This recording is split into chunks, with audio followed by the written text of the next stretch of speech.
Going to have a look at some business news for you now on the programme. And Brian Quinn is joining us here on Saturday, starting with that historic showing we talked about in the news for the far right in German state legislative elections. The result, unlikely welcome news for businesses in the east of the country, Brian.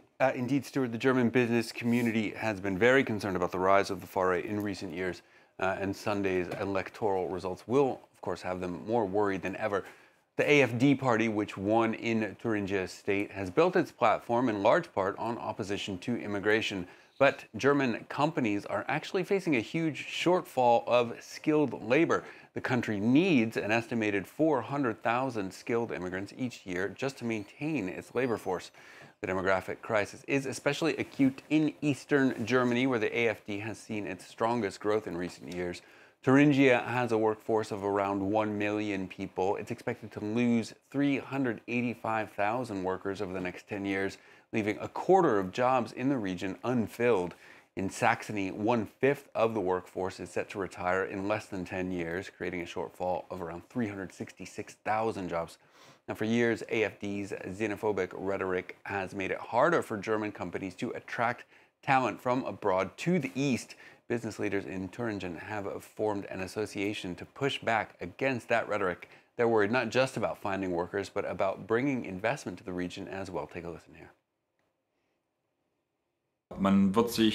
People will think twice about moving here with their family as immigrant workers, as people who want to live here. But potential investors will also ask themselves whether they want to locate their company or subsidiary here, whether they really want to commit to the region. Yeah, and in fact, there's plenty of data to show that foreign labour is incredibly important to the German economy, isn't there? Indeed, Stuart, a recent study shows that the German economy overall depends on foreign workers for its very survival. The German Economic Institute published its findings just days before the latest election. The think tank says that in 2023, there were just over 400,000 workers with foreign passports working in Germany's 5 easternmost states.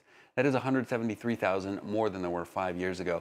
Those foreign-born workers accounted for the creation of nearly 25 billion euros in economic activity. That's almost 6% of the total for the entire country. In the state of Saxony, where AfD came in a close second, immigrant labor created nearly 8 billion euros in revenues last year. For Thuringia, where the AfD won, foreign workers created nearly 4 billion. Now, the majority of those workers come from Poland and the Czech Republic, with most working in construction and temporary services. Many, though, also work in research and technology. Those are jobs that are especially tough to fill. Let's listen here.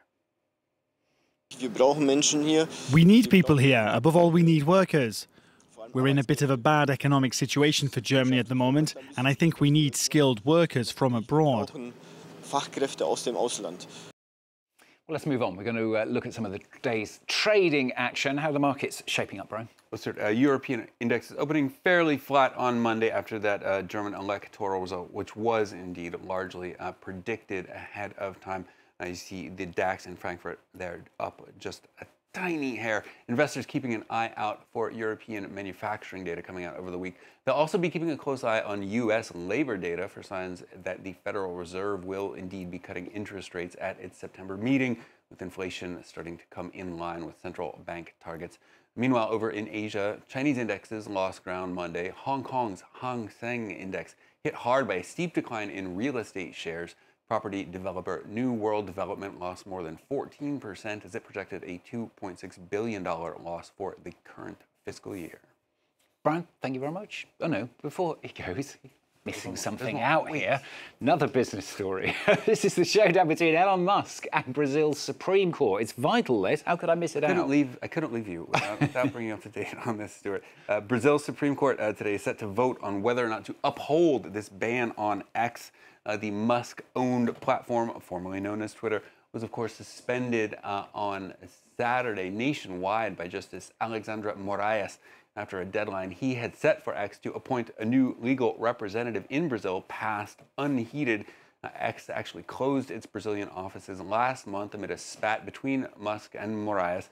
This began in April as the judge ordered dozens of accounts on the site to be suspended for spreading disinformation, much of it by supporters of far-right former President Jair Bolsonaro. Now, Elon Musk's personal politics have been drifting increasingly rightward, increasingly publicly in recent years. He has cast it as a free speech issue while calling Moraes a tyrant and Voldemort. Brazil is reportedly one of the social media site's largest markets, and of course, X will need all the markets that it can get into. It's not doing terribly well financially, as we know. It's been losing quite a bit of money under Musk. See what happens on today if they uphold this ban that was put in place on Saturday. Yeah, it'll be fascinating to see. Brian, thanks very much. Brian Quinn with the business news here on France 24.